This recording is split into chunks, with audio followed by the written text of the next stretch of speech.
Em tempo algum, como atualmente no orbe terreno, tivemos mais de 1/5 da sua população em geral em processo de reencarnação.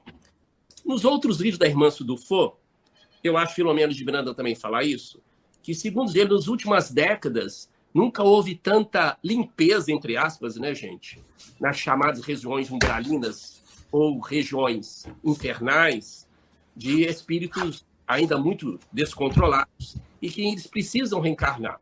Então, segundo os espíritos, foi feita uma asepsia, está sendo feita nessas regiões ditas das sombras, e essa turma está reencarnando. Então, a gente começa a entender o porquê da materialização de muitas doenças, difícil controle, difícil catalogação, de classificação. E continua. Reencarnar não é tão fácil quanto possa parecer. É oportunidade rara e disputada. Lembrei do orador Raul Teixeira. Eu lembro que ainda no Mocidade Espírita, eu lembro dessa frase dele, do Raul Teixeira. Muitos jovens falam assim para o pai, eu não pedi para nascer. O Raul Teixeira fala, realmente você não pediu para nascer, não. Você implorou para nascer. Da importância da reencarnação quando a gente está fora do corpo. Ele continua. Cada história individual requer inúmeros quesitos para ser disponibilizada. Laços afetivos, urgência das necessidades sociais, natureza das habilidades desenvolvidas pelo espírito, natureza dos compromissos com os seres das regiões da maldade. Olha só, muitos de nós reencarnamos e continuamos vinculados a eles, mesmo encarnados. Os pontos de análise que pesam para a possibilidade de um espírito reencarnar são muito variados. Há corações que, nesse trajeto de deportação, ou seja, nos últimos 40 mil anos, estiveram no corpo menos de 20 vezes. A notícia da Hermance, né? O que significa afirmar que reencarnam aproximadamente de 2 em 2 mil anos. Outros não reencarnam há mais de 1000 anos. Bom, Renata e a Ângela quiser me ajudar, mas... O Pianta, pode falar. Isso aqui me chamou muita atenção, porque eu nunca tinha visto esse comentário aqui, né? De que tiveram alguns espíritos que demoraram mais ou menos aí fazendo essa conta de 2 em 2 mil anos que reencarnam. Porque até porque eu achei que era uma questão assim de demora entre 50 anos, 30 e poucos anos, dependendo, né, quando a gente vê alguns palestrantes falando em alguns livros. Eu achei que era essa mais ou menos uma média, dependendo da pessoa. Tem gente que encarna mais rápido, né? Dependendo do que vai precisar, enfim. Mas 2 em 2 mil anos, eu achei assim. Eu Muito vou grande. tacar a bola para o Renato e a Ângela aqui. Deixa eu só colaborar um pouquinho. Segundo o Livro dos Espíritos, está lá, não me lembro a questão agora, desculpa, mas os espíritos dizem para Kardec que o espírito pode reencarnar mais ou menos imediato. Mais ou menos, não existe um tempo estabelecido. E aqui ela está falando realmente de espíritos que são degradados, vieram de outros planetas e continuam persistindo no mal e tentam o máximo possível evitar a reencarnação, tá? Então, existem outras obras literárias, como do Carlos Bacelli, do Robson Pinheiro, apesar de ser muito polêmico, mas tudo bem, todos nós somos livres pensadores, quem quiser consultar, que falam que espíritos relativos ou voltados para as trevas são altamente intelectualizados, mas muito intelectualizados, milenares. Um deles são chamados magos negros, que eles usam essas expressões, ou dos dragões, para quem quiser pesquisar, mas que eles disputam o planeta Terra com o próprio Mestre Jesus. A loucura deles, eles querem tomar o planeta e eles tentam realmente reencarnar membros dele em lideranças religiosas, políticas, sociais, para tentar governar o planeta. Isso é uma tese desses espíritos através da mediunidade, inclusive do Vanderlei de Oliveira, trazendo isso para nós, respondendo a sua pergunta, tá, Luiz? Então, eles fazem de tudo para reencarnar e ficam realmente 1000, 2000 anos sem reencarnar. Porque eles realmente detestam querer reencarnar, porque eles sabem que vão ter que passar por todo esse processo. Nós estamos passando aqui, né? Esse processo de crescimento, de depuração. Então, respondendo a você o que a literatura espírita nos explica. Eu queria comentar. Pode falar, Ângela, pode falar. Eu queria comentar 2 coisas. Primeiro, sobre o processo de reencarnação. Esse livro aqui, chama O que é Evangelização dos Espíritos? É de Eurípides Barçanufo, por Alzira Bessa França Amui. Aí você estava falando da reencarnação, sobre as características de uma reencarnação. Aqui fala uma coisa muito interessante. ele fala assim que nós precisamos reencarnar em contrastes, para que a gente não repita os erros do passado. A pergunta é assim: como o espírito vai se educar vivendo na mesma propositura anterior? Aí o que acontece? As situações de contrastes são desafios oferecidos aos espíritos para que aprendam a superar a dificuldade. Raças, costumes, hábitos, natureza são fontes de educação para o espírito, são contrastes que o levam a buscar novas soluções. Então, é do tipo, o indivíduo que reencarna no Brasil sempre, Brasil, não. Agora ele vai se reencarnar lá no meio dos muçulmanos e ali ele vai adquirir novos conectomas, nova forma, vai ter contato com outra cultura, vai ter que se ambientar, ou ao contrário, o indivíduo lá que nasceu no Marrocos ou vive na China, sempre repetindo os mesmos hábitos, vem nascer, por exemplo, na América do Sul ou na América do Norte, com outros hábitos. Quanto à reencarnação demorada, quando a gente fala de espírito, reencarnação, nós estamos falando de nós, espíritos medianos. Então, nós temos uma régua, né? Isso fala também, acho que em um dos livros do André Luiz. Nós temos uma régua aqui. A gente está falando, quando a gente está estudando sobre a doutrina espírita, sobre espíritos, nós estamos falando de nós. Nós o quê? Espíritos que já estão numa condição de compreensão, de conseguir reencarnar em espaços regulares, etc. Tal. Agora, existem duas extremidades que estão fora da nossa alçada. Uma delas é o superior e uma delas é o trevoso. São os dragões, coisa que a gente não conhece. Então, esse limite nós não conseguimos transpor, mesmo porque, se a gente adentrar muito nela, a gente até se perturbaria. Por quê? Porque é uma situação perturbadora você ficar estudando esses indivíduos que estão além. É aquela famosa porta fechada que está lá no livro do André Luiz. Então, se esses indivíduos, né, reencarnam de 2 em 2 mil anos, de 1.000 anos, não é impossível de imaginar isso. Pode ser que sim, devido ao grau de inferioridade deles e de dor que eles têm. Mas eles serão resolvidos, não agora. Então, assim, nós não sabemos nada. O que nós sabemos são as coisas dos livros. A gente sabe que há limites, entendeu? Até onde esses livros são fantasiosos ou estão gerando a verdade? Não sabemos. Mas por que a gente vai se adentrar aos limites? Não, vamos fazer aqui, ó, como diz o nosso amigo Biratã, intramuros, né? Dentro daquilo que nós somos capazes de compreender. Então, essas notícias, né, que a irmã se traz, fica como forma de informação, né? Se a gente vai checar, vai testar, vai ver se é verdade ou não, não importa, né? O importante é que a gente siga em frente, né? Tente trabalhar, vamos dizer assim, essas encarnações que estão aí, somos nós, os que vêm na medicina, né, como o Pianta está falando aí, os que vêm com suas dores, com suas síndromes estranhas, né, que podem até já ser oriundos dessas regiões e que tem que ser tratada com cuidado, etc. Então, que a gente não se atenha muito aos limites. Eu lembro do Chico Xavier, né, que pediu a Emmanuel, me mostra lá como é que é a vida lá em Saturno, lá no plano espiritual. E a Emmanuel falou, olha, você tem certeza que quer ir? Eu quero ir. E começou a levar o Chico Xavier, né? Aí foi subindo, chegou um momento que o Chico falou assim, isso está me dando cansaço, deixa eu voltar porque eu estou a fim de tomar um cafezinho.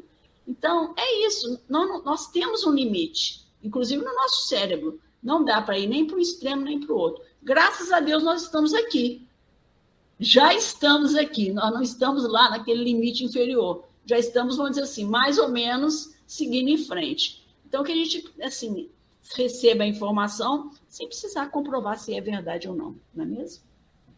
E lembrando também, Luiz, que a questão do tempo para o espírito é relativo, né? Alguns séculos para a gente parece um troço assim fora do comum, mas o espírito ele perde a noção completamente do tempo da Terra. Não é a mesma coisa, não é o mesmo peso, tá? Bem diferente. E ela continua. Portanto, como analisar as doenças mentais graves sem considerar que estagiamos na vida dos espíritos? Pelo menos 2/3 do tempo da evolução. Olha aí. incluindo a emancipação dos desdobramentos noturnos. Quer dizer, a gente vive mais tempo no plano espiritual do que encarnado, graças a Deus.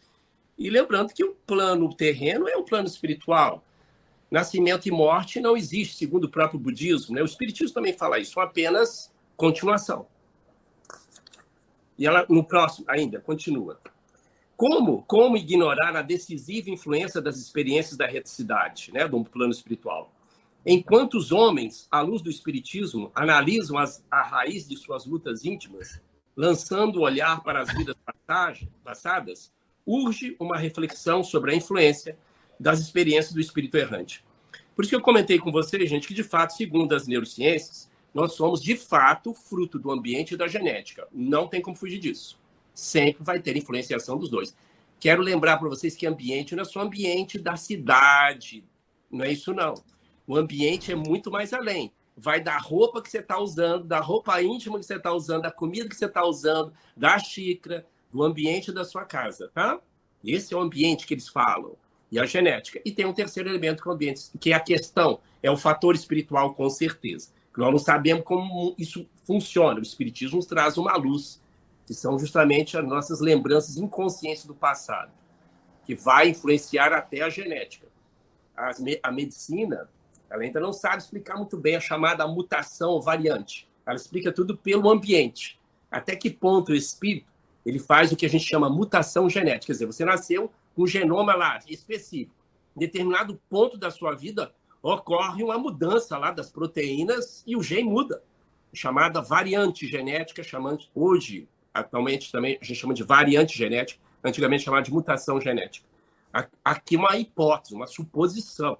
Será que o espírito poderia fazer isso ao longo do tempo, com as suas qualidades ou com seus desvios morais, éticos, comportamentais? É uma questão que nós estamos levantando aqui, que teria justamente a nossa participação espiritual, que são justamente doenças cristalizadas que trazemos desde outras vidas da vida espiritual. Então, ela continuando, inúmeras almas já renascem adoecidas, olha aqui, entre aspas, adoecidas. Isto é, com os componentes psíquicos enfermiços em efervescência. Perdem o prazer de viver ou nunca experimentam em decorrência de força dos laços que ainda mantêm com essas regiões infernais da reticidade. Ela fala um pouquinho de nós, gente.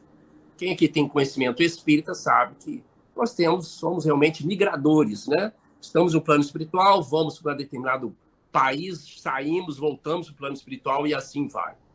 E poucos espíritos, segundo a notícia que nós temos, por exemplo, do espírito Odilon Fernandes, através da mediunidade de Carlos Bacelli, são poucos espíritos que tomam consciência no processo evolutivo. Estão sempre nesse automático. Reencarnar, desencarnar, vão ao plano espiritual, não recupera a consciência completamente, reencarnam de novo, desencarnam, vão ao plano espiritual, não recuperam ainda. Só depois de algum tempo evolutivo, a ficha começa a cair. Ele começa a ter consciência do seu papel evolutivo. Eu sou de fato um espírito, né? Eu não sou um corpo, não sou um ser humano. Então, isso realmente, segundo os espíritos e a tese do Odilon Fernandes, isso demora bastante tempo. Isso é muito individual, o que eu disse no início, né? É o propósito. Nós precisamos encontrar esse propósito, cair a ficha, fazer o que nós estamos fazendo uma reflexão da nossa vida, sair do nosso dia a dia, daqueles pensamentos de homem comum do dia a dia. É a rotina mental do homem comum. Eu tenho que pagar, eu tenho que fazer, eu tenho aquele compromisso e vai parar e fazer essa reflexão, que é muito saudável. Ajuda o cérebro a formar, como a Ângela disse, novos conectomas, fazendo de forma repetida, em que você passa justamente depois a agir, pensar de forma automática, cria-se o hábito. O hábito é quando o conectoma fez. Quanto mais forte ele é, mais dificuldade depois nós temos de tirar ele. Espero que a gente esteja aqui fazendo bons conectomas, que a gente vai levar isso para o nosso dia a dia. Mas tem que ter propósito. Não adianta apenas repetir igual papagaio. Se a gente quer que uma ação se torne hábito, temos que fazê-la várias vezes e fazer o cérebro encontrar prazer, encontrar, que eu digo, significado. Se não tem significado, a gente vai começar a adiar aquela ação. Como é que está o tempo aí, Renato? 5 minutos. E aí, terminando, olha a pergunta que está no Livro dos Espíritos, questão 975. Kardec pergunta, é uma afirmação, desculpa. Para o espírito errante, para quem não sabe, o espírito errante é o espírito desencarnado, que vive no plano espiritual. Para o espírito errante, não quer dizer que erra, ele vive no plano espiritual, é uma expressão que Kardec usava. Para o espírito errante, já não há véus. Ele se acha como tendo saído de um nevoeiro e vê o que distancia da felicidade. Mais sofre, então, porque compreende quanto foi culpado. Não tem mais ilusões, vê as coisas na sua realidade. Quando o espírito cai essa ficha que eu falei para vocês, né, gente? Na erraticidade, isto é, no mundo espiritual, o espírito descortina, de um lado, todas as suas existências passadas, não todas, mas ele está explicando que pelo menos você tem possibilidade disso. De outro, o futuro que lhe está prometido e percebe o que lhe falta para atingi-lo. É qual viajor que chega ao cume de uma montanha, vê o caminho que percorreu e o que lhe resta a percorrer. O fim de chegar ao fim da sua jornada. Que fim dessa jornada eu também não sei. E nem o Espiritismo fecha isso. Como eu disse, todos nós temos nossos propósitos, nossos objetivos. Cada um sabe onde o calo aperta mais. Por isso da importância do autoconhecimento, que é a principal chave disso. E para informar vocês, aqui o nosso grupo é de Neurociência e Espiritualidade.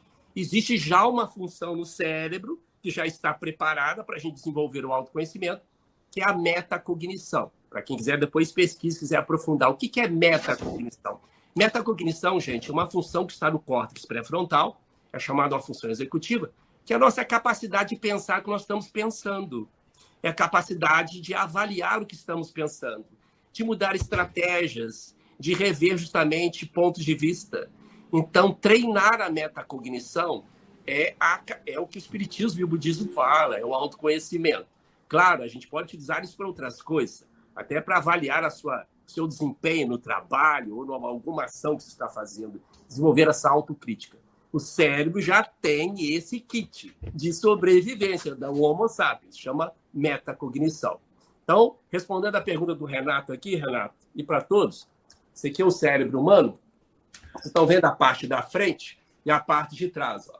Aqui, gente, essa parte da frente, que é o Homo sapiens. Essa parte pequenininha, aqui, ó. Aqui o córtex pré-frontal.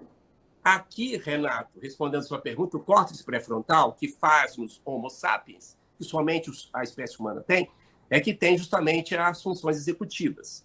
Funções executivas é essa que eu disse, um dos exemplos, metacognição. Outras funções, a capacidade de controle emocional. É o córtex pré-frontal, que é capaz de fazer um controle inibitório das nossas emoções, que são mais profundas, em regiões mais primitivas. Ele é responsável de antever consequências, de estabelecer justamente novos caminhos. Ele tem uma coisa chamada memória operacional. O que é memória operacional? É que a gente está usando agora. Memória de curto espaço, de curto tempo. Memória operacional a gente está usando o tempo todo. É aquela memória que eu dito o número de um celular, você anota na hora, mas depois vai esquecer. Ela dura alguns segundos a 2 minutos. Então, são várias funções que os animais não têm, tá? Principalmente a abstração, e entre outras. Respondendo a sua pergunta da última nosso encontro, Renato. Então, o córtex pré-frontal, ele tem justamente essa função de estabelecer, portanto, novos caminhos para nós. Um deles é o caminho espiritual. É que nos diferencia dos animais, de questionar realmente. E ainda para terminar, somente nós temos essa função de ir no passado e no futuro. Os animais não têm essa capacidade. Segundo os neurocientistas, a divagação mental faz a mente infeliz, porque nos tira do momento. Mas uma reflexão para todos nós. Somente nós temos a capacidade de ir no passado ou ir no futuro. Lembrando que o cérebro, ele não entende passado, presente e futuro, tá? Quando a gente está pensando no passado, ele entende que aquilo está acontecendo. Quando estamos pensando no futuro, ele pensa que aquilo está acontecendo. O cérebro não entende realmente diferenciar realidade do virtual ou do imaginário. Por isso, o que é muito sério, nós vamos comentar isso mais adiante, tudo que nós falamos, pensamos, a gente acaba vivenciando aquilo. Por isso que, como eu disse outras vezes, isso foi o meu professor de neurociência que falou isso para nós, a diferença nossa de um paciente psiquiátrico é basicamente a intensidade e a duração dos sintomas. Tudo que um psicopata, um depressivo, esquizofrênico, um bipolar tem, todos nós temos, todos. faz parte do funcionamento cerebral. Só que eles têm esses sintomas, muitas vezes, em alta intensidade, de alta duração e levando à disfuncionabilidade. Mas lembrando que todos nós temos isso, viu? Se alguém quiser fazer alguma pergunta, colocação, Renato, com você. Não, excelente. Só tive que interromper um pouquinho aqui, eu tive que me afastar, porque eu tive que socorrer o gravador. Ele apitou lá, deu um problema, mas voltou normal. Renato, super técnico. Posso só fazer um comentário? Eu estava vendo na CNN aquelas pequenas reportagens que eles fazem, porque foi interessante você falar isso, né? A nossa diferença por uma pessoa, por um paciente psiquiátrico, porque aí apareceu uma moça falando que ela é psicopata, só que ela não é uma psicopata, né? Porque geralmente a gente tem esse já preconceito de que todo psicopata ele vai ser violento, né, e vai causar uma tragédia, e ela conta a dificuldade dela de inserção na sociedade, inclusive pelo preconceito que se tem. Ela faz terapia, ela tem todas essas questões, e ela fala, eu era assim, eu era desse jeito, o terapeuta conseguiu me ajudar a não manipular, que eu tinha mais essa coisa de manipulação, não sei o quê, mas ela conta o quanto que é difícil também esse preconceito, porque é arraigado que por ser psicopata, você é naturalmente violento, né? Então, eu achei interessante, porque eu nunca tinha pensado nessa perspectiva da pessoa que tem a psicopatia ou a sociopsicopatia, né? Sociopatia, e que algumas pessoas não, né? Elas estão ali tentando tratar, tentando se portar na sociedade. Luísa, infelizmente os filmes, os livros e a mídia acabam distorcendo muito, estereotipa muito isso, né? O psicopata é aquele assassino que chega com a faca no meio da noite chuvosa, como aquela sexta-feira 13 daqueles filmes. Não é bem assim, não. O psicopata, a principal característica dele, é justamente a capacidade de envolver a pessoa, trazer ela para o meio dela.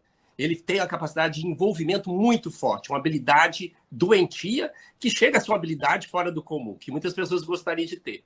Mas é a principal característica do psicopata, tá? Ele trazer você para o mundo dele, é a capacidade de envolver você.